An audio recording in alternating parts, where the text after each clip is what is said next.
I am Walter Hale, though most folks in the small-town insurance business just call me Walt. I am 68 years old, and 3 weeks ago I inherited a condemned boathouse on a dying lake, while my daughter received our $9 million lakefront estate. My own daughter looked me in the eye and called me a burden before her husband's security guard walked me to the door. So that night, I drove out to that rotting boathouse to sleep, because I had nowhere else left to go. But when I pried open that swollen wooden door, what I found inside made my blood run cold. Before I get into it, tell me in the comments what state you're watching from tonight. It means more to this old man than you know. And if you've ever had family try to convince you that you were losing your mind, stay with me, because what happened next will change how you see the people you trust most.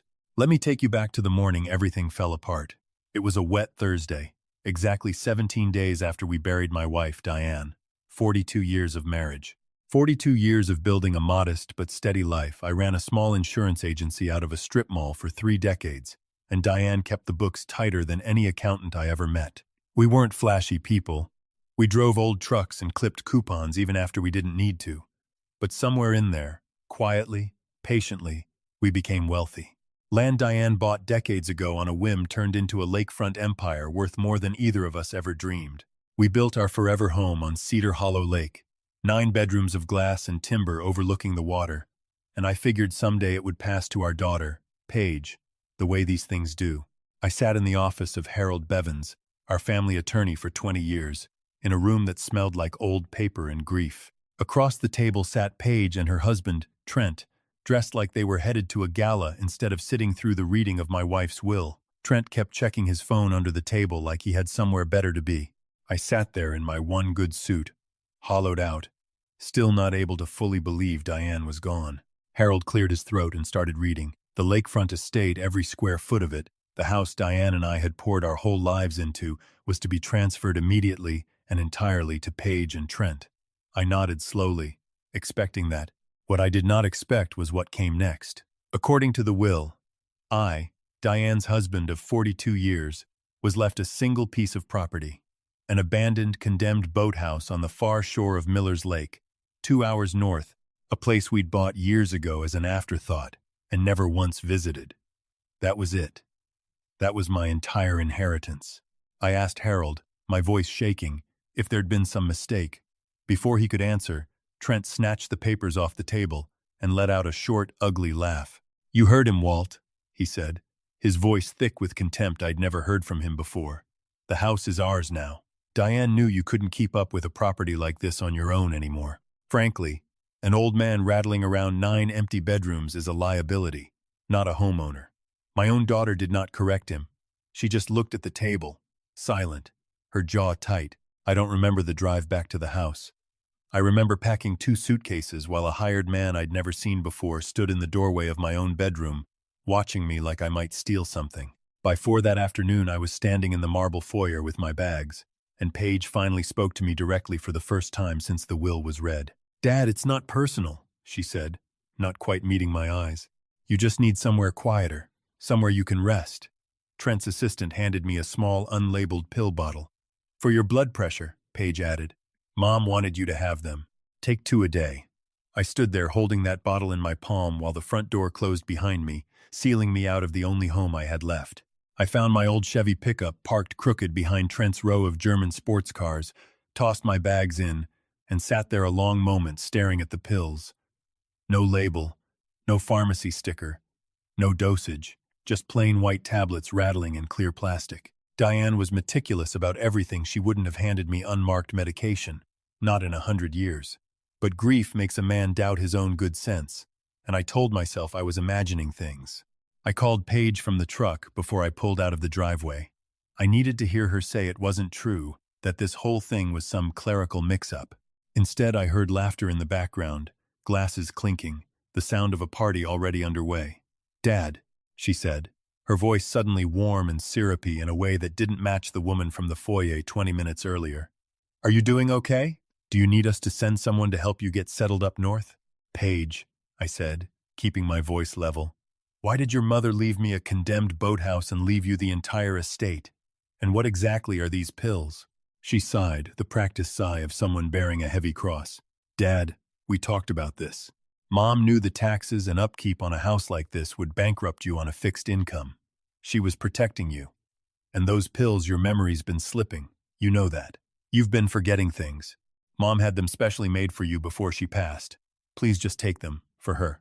I sat in that parking garage a long time, turning the logic over in my head, hating how much sense it almost made. Diane had always been sharp about money, ruthlessly practical. Maybe she really had decided the estate was too much burden for me alone. I told myself that. I popped the cap, shook a single tablet into my palm, and swallowed it dry. I merged onto the state highway as the sun started dropping behind the tree line. About 35 minutes into the drive, the world outside my windshield began to swim. My hands started shaking on the wheel. My chest went tight and cold, and a wave of nausea hit me so hard I had to wrestle the truck onto the shoulder before everything went black. I woke with a violent gasp, drenched in sweat, the dashboard clock reading past 9 at night. I'd been out cold on the side of the highway for almost 3 hours. I rolled the window down and let the cold night air slap some sense back into my skull. I spent 30 years running an insurance agency built on spotting fraud, fake claims, staged accidents, people lying to my face with a straight expression. My mind, fogged as it was, started doing what it always did. It started finding the holes in the story. Those weren't blood pressure pills. Diane would never send unmarked medication home with me, not once in 42 years. Someone had drugged me and put me behind the wheel of a truck on a winding 2-lane road at dusk. If I'd gone off that shoulder a half-second later, it would have looked exactly like a tragic accident, a grieving old widower who lost control of his vehicle. I reached over, grabbed the bottle, and hurled it out the window into the dark. I heard it skitter off into the ditch. I sat there, breathing hard, no longer a confused old man mourning his wife. I was a man who had just survived something meant to kill him. I got back on the road and pushed north toward Miller's Lake, my mind racing the whole way. By the time I found the gravel turnoff, the moon was already high, throwing long shadows across the water. The boathouse sat exactly the way I remembered from photographs decades old, worse actually. The roof sagged. The dock had rotted through in 3 places. Weeds had swallowed the front steps whole. It looked like the kind of place nobody would ever think to look for anything, let alone a man they wanted gone. I stepped out, grabbed a flashlight from behind the seat, and started walking the perimeter, old habits kicking in the same instincts that had made me good at spotting a fraudulent claim. Foundation cracks, water damage, structural rot. This place was beyond saving. There was no earthly financial reason Diane, careful as she was about money, would have held onto a worthless slab like this for decades. It made no sense, unless it wasn't worthless at all. I kept walking past the boathouse, following the tree line down toward the water, and that's when my flashlight beam caught something wrong in the dirt. Fresh tire tracks. Deep, heavy, recently made not from some wandering fisherman's sedan, but from something with real weight behind it. And there were dozens of them overlapping, forming a clear, worn path where there shouldn't have been any traffic at all in years. I followed them through a stand of pines and came out at a second structure I hadn't known. Was there a long, low storage building faced in corrugated steel, painted and weathered to blend into the trees like it wanted to disappear. Running up the side of it, half hidden by brush, was a thick black cable connected to a pole 100 yards off. Industrial power, the kind you run for server equipment, refrigeration, heavy machinery, not for an abandoned storage shed nobody's supposed to remember exists. I could feel a low hum in the ground under my boots. Someone was pulling serious electricity into a building that was supposed to be nothing. I turned back toward the boathouse to sit and think, my mind spinning through everything I'd seen. I pushed the swollen door open, and the hinges screamed into the dark like something alive. Dust and mildew hit me the second I stepped inside. There was one chair in the middle of the room, draped in a sheet gone gray with age. I pulled the sheet off and sank into it, trying to piece together what any of this meant. The tracks, the power line, Diane's uncharacteristic secrecy when my phone rang so loud in the silence, I nearly came out of my skin. It was Trent's wife, no. It was Paige, my own daughter, calling me at 9:30 at night, hours after throwing me out of my own home. "Dad," she said, breathless. "Thank God you picked up. Did you make it there safe? Listen, have you walked the property yet? Did you happen to find the old storage shed out back? Mom used to talk about that place. Did you go inside?" The specificity of it hit me like a fist to the gut. She wasn't calling to check if I'd survived a 3-hour drive on unmarked pills. She was calling about the shed, the very shed wired into an industrial power grid. I understood in that instant this call was a trap, and if I told her the truth, I might not live to see morning. I let my voice go slow and slurred, dragging every word out like I could barely hold my eyes open. "No, honey," I mumbled. "I didn't go anywhere.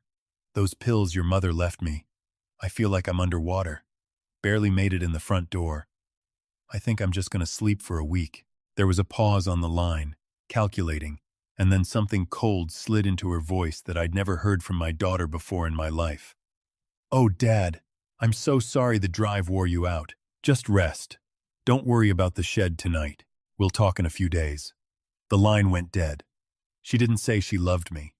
She didn't offer to check on me in the morning. She just hung up, satisfied that whatever was in that bottle had done exactly what it was supposed to do. I stood up slowly from that dusty chair, understanding now with total clarity that if Paige was that desperate to know whether I'd been inside that shed, there was something in there worth killing for. I crept to the front window, its glass cracked and filthy, and looked out over the moonlit yard toward the long gravel drive. For a long while, nothing moved. Then, far down the road, 2 headlights appeared, crawling slow, and then they cut off entirely, plunging into total darkness, though I could still hear tires crunching gravel in the black. A dark SUV rolled to a stop near the tree line, maybe 100 yards off, engine cutting out. They weren't here to check on me. They'd come to finish the job. My first instinct was to call 911, but I stopped myself. Trent's family had money tied into half the county donations to the sheriff's re-election fund. Golf trips with the district attorney. I couldn't be sure who'd show up if I called, or whose side they'd be on once they got here. I needed someone I trusted with my life. I scrolled to a name I hadn't called in years, Ray Delgado, my old Army buddy from 4 decades back, who'd spent 25 years after the service doing private security work in places I never asked too many questions about. Ray picked up on the second ring. I didn't waste time on hello. "Ray, I'm in trouble. I'm out at the Miller's Lake property. There's a vehicle sitting dark by the tree line. No lights, just watching. I think Paige and Trent sent them." Silence on the other end then, flat and steady. "Give me your coordinates. I'm 20 minutes out. Don't engage. Find something heavy. Stay hidden." I found an old boat oar leaning behind the kitchen door, splintered but solid, and gripped it tight enough to hurt my knuckles. I slipped out the back and worked my way through the brush toward the shed, staying low, watching 2 men in dark tactical gear climb out of the SUV. They moved like professionals, synchronized, silent, communicating with hand signals. One of them pulled out a small electronic device, holding it up to the shed's doorframe, a biometric bypass scanner. The kind used to crack high-end digital locks. They didn't so much as glance toward the boathouse where they thought I was passed out cold. They walked straight past it, weapons raised, heading dead for the shed. Whatever they wanted, it wasn't me, not yet. I followed at a distance, stepping in their own footprints to keep quiet, until Ray's hand clamped over my mouth from behind and pulled me down into the brush. "Easy, Walt. It's me." He'd arrived without a sound. He studied the 2 men through the dark with cold, professional focus. 2 targets, armed, armored. We take them together. I've got the one on the left. You take the right knees, not the chest. They're wearing vests. He held up 3 fingers, then 2, then 1, and we moved. I swung the oar hard and low, catching the guard across the back of his knee. He dropped with a strangled grunt, his weapon skittering into the dirt. Ray had the other one down and unconscious inside of 10 seconds. A chokehold executed with brutal, practiced efficiency. My hands were shaking so hard I could barely hold the oar upright, my heart hammering against my ribs like it wanted out.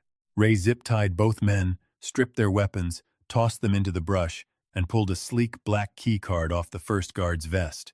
He wiped the mud away and held it to the moonlight. My stomach dropped. Stamped across the front in silver was Trent's company logo, the same firm whose business card he'd handed me proudly, not 4 months ago, calling it his new venture in private capital. My own son-in-law had sent armed men to kill me. Ray pressed the card against a hidden panel on the shed door. It clicked open, and behind the rusted corrugated facade stood a heavy steel bulkhead, straight out of a bunker-thick hinges, a glowing biometric scanner beside a keypad. This was no shed. This was something Diane had built and hidden in total secrecy. "No wires, no external power box," Ray murmured, running a gloved hand along the seam. "Closed-loop system. You need a retinal scan or a master code. Nothing else gets you through. I stared at the keypad, 10 digits blinking, demanding, and something surfaced from deep in my memory. Diane, in her last conscious hours in that hospital bed, gripping my hand and whispering a string of numbers over and over. 6, 1, 4, 0. I'd thought it was the morphine talking. Trent had actually rolled his eyes at her bedside, muttering that she was losing her grip. I had believed him. I had been wrong. 4 digits weren't enough for a 10-digit code. I thought like Diane would think, precise, sentimental but never careless. Our wedding date, September the 9th, 1980. 6 digits if I dropped the century. 090980. Combined with the 4 numbers she'd whispered to me, that was exactly 10. My hands trembled as I typed it in. The scanner blinked red, held for 3 agonizing seconds, then flashed green. A deep mechanical groan rolled through the door as hydraulic seals released, and the massive bulkhead swung open into a rush of cold, filtered air. Inside was nothing like the world outside. Clean concrete floors, soundproofed walls, rows of server racks blinking with quiet blue and green lights, cables running down into the floor drawing power straight from that industrial line outside. At the back of the room stood a reinforced steel vault, and on a desk beneath a single hanging light sat a plain white envelope with my name written across it in Diane's unmistakable handwriting. My hands shook so badly I nearly tore it opening the seal. Inside was a letter dated 3 weeks before her diagnosis turned fatal. The ink smudged in places like she'd been crying while she wrote it. My dearest Walter, if you are reading this, it means I am gone, and it means you finally found your way here. I am so sorry for the lies. I built this place because I discovered something about Trent I could not unsee. 18 months ago, he asked me to review the books for his new investment firm. I found what he didn't want me to find: layers of shell accounts, routing numbers that led nowhere honest, money moving through our own family name.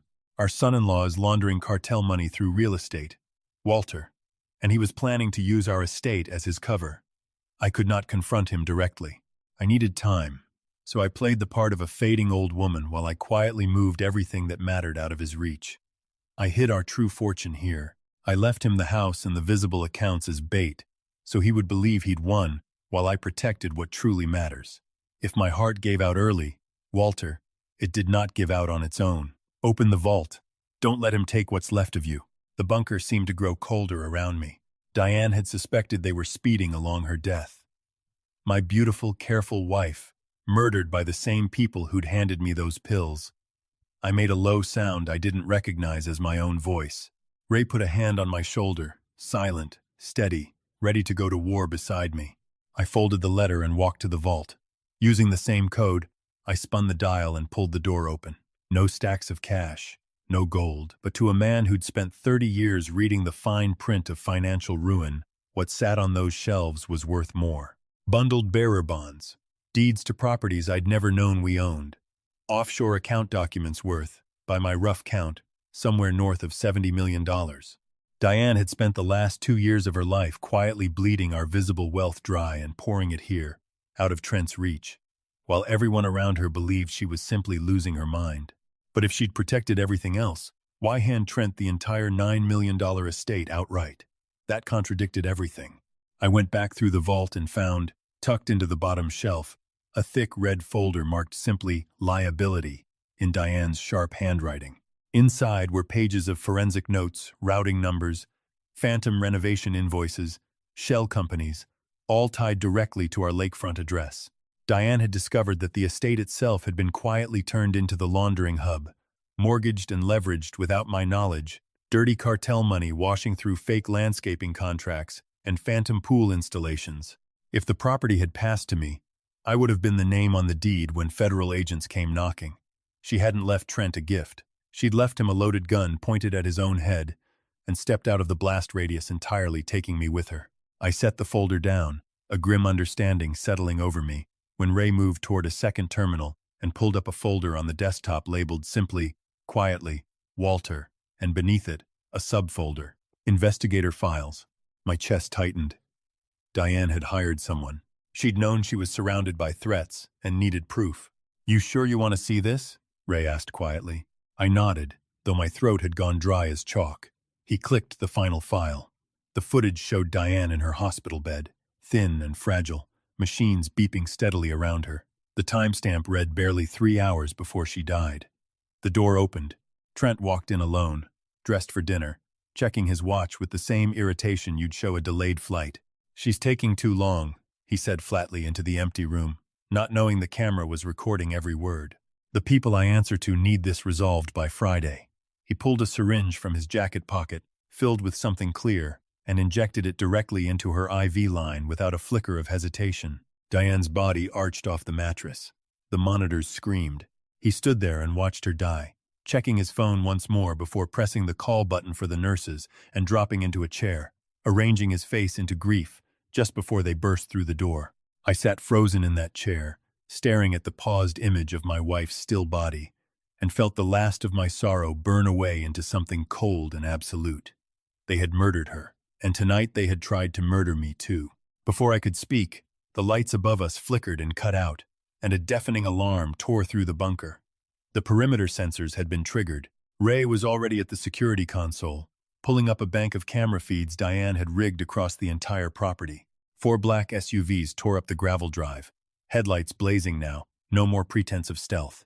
A dozen armed men in tactical gear poured out, moving with the brutal precision of people who did this for a living. They bypassed the boathouse entirely, forming a tight perimeter around the shed, and stepping out of the lead vehicle, dressed in a dark jacket, his face pale with something between fury and terror, was Trent. Paige climbed out beside him, her arms wrapped around herself against the cold. They hadn't stayed home waiting for a phone call confirming my death. They'd come to watch it happen. "They're in debt to whoever they work for," I said slowly, the pieces locking together. "They lost the cartel's money somewhere. They need what's in this vault to pay it back, or they're both dead. That's why the pills. That's why the drive. They needed me gone, and the fortune claimed before the debt came due." Ray was already reinforcing the lockdown, steel bolts slamming into place around the bulkhead with a sound like a judge's gavel. "They're not breaching that without serious explosives," he said. "And if they use them, they bury exactly what they came for." I sat down at the terminal, my hands steadier now than they'd been all night, and started digging through the system. Diane wouldn't have built all this without a final failsafe. It took me less than 4 minutes to find it, buried under a file name matching our wedding date, a program called Last Word. It was a dead man's switch, coded to fire the moment it was triggered, sending everything, the ledgers, the shell company records, the murder footage directly to the FBI's Cybercrimes Division and the DEA field office. I stared at the blinking cursor a long moment, understanding there was no walking this back once I pressed enter. My daughter would go down with her husband. There was no version of this where she came out clean. I thought of Diane's voice in that hospital bed, whispering numbers to a husband she trusted to finish what she'd started. I pressed enter. The upload bar began crawling forward 10%, 3060, every megabyte, tightening a noose. Neither of them could see yet. Outside, I heard Trent's voice through a bullhorn, distorted and echoing across the property. "Walt, we know you're in there. Open the door, hand over the vault, and we'll make it quick." Just like her mother. The cruelty in that last line didn't break me. It steadied me. The upload hit 100% just as a violent screech of tearing metal erupted from the bulkhead. A blinding white light seared through the seam where the door met the frame. "Thermal lance," Ray said grimly, drawing the pistol he'd taken off the first guard and pressing a second one into my hand. It felt impossibly heavy. "Cover behind the racks. Don't fire till they're through." I crouched low, the steel biting cold against my back, watching molten metal drip in glowing rivulets down the door. My eyes caught a small red button on the desk console, an external broadcast system, Diane's own two-way speaker rigged to the outdoor PA. I crawled to it, low and fast, and pressed it down. "Trent," I said, my voice carrying out across the frozen property through the exterior speakers. "You are never touching a single dollar of this. I found the ledgers. I found the footage. I know exactly who you've been laundering money for, and they're going to hear about it long before you're out of that mud." The lance outside went silent for a moment. I could hear him shouting at the crew to keep cutting, but there was real fear cracking through his voice now. "You're lying, old man," he screamed into the megaphone. "You're bluffing to buy time." "I'm not buying time," I said calmly. "I'm just keeping you talking while federal agents mobilize. 10 minutes ago, Every record of your operation went straight to the DEA and the FBI. The house you murdered my wife for is being seized as we speak. You have nothing left, Trent, nothing." A ragged, furious scream answered me, and the lance roared back to life. Sparks showered the concrete. Ray knelt beside me, pistol raised, breathing slow and even. Ready. The door gave way with a final metallic shriek, smoke pouring through the breach, laser sights cutting erratic lines through the haze. And then, before a single shot could be fired, the ceiling above us thundered with the deep rhythmic beat of helicopter blades. Blinding lights sliced down through gaps in the roof. A booming voice cut across the property. "Federal agents, you are surrounded. Drop your weapons." The armed men outside froze, then dropped their rifles one by one, hands rising into the air as federal vehicles flooded the property in a wave of flashing light.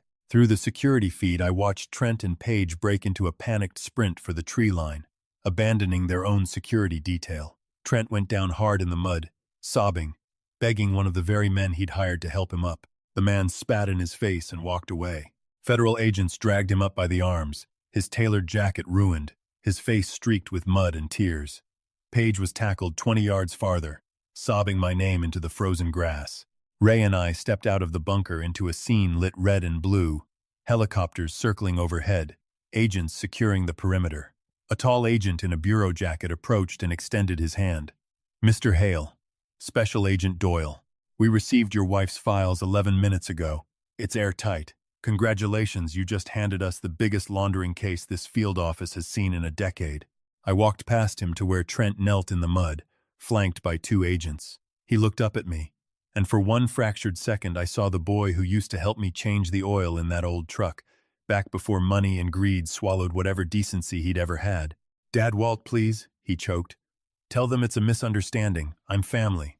"You stopped being family," I said quietly, "the moment you put that needle in her arm." Paige screamed something behind him, turning on her own husband, telling the agents it had all been his idea, that he'd threatened her family if she didn't go along. Trent's face collapsed into pure disbelief as his own wife abandoned him in real time. I felt nothing watching it. Just a long, quiet emptiness where rage used to live. Agent Doyle informed Trent, right there in the mud, that a federal judge had already signed off on an emergency seizure order. Every account, every property, frozen. He was bankrupt before he ever reached a jail cell.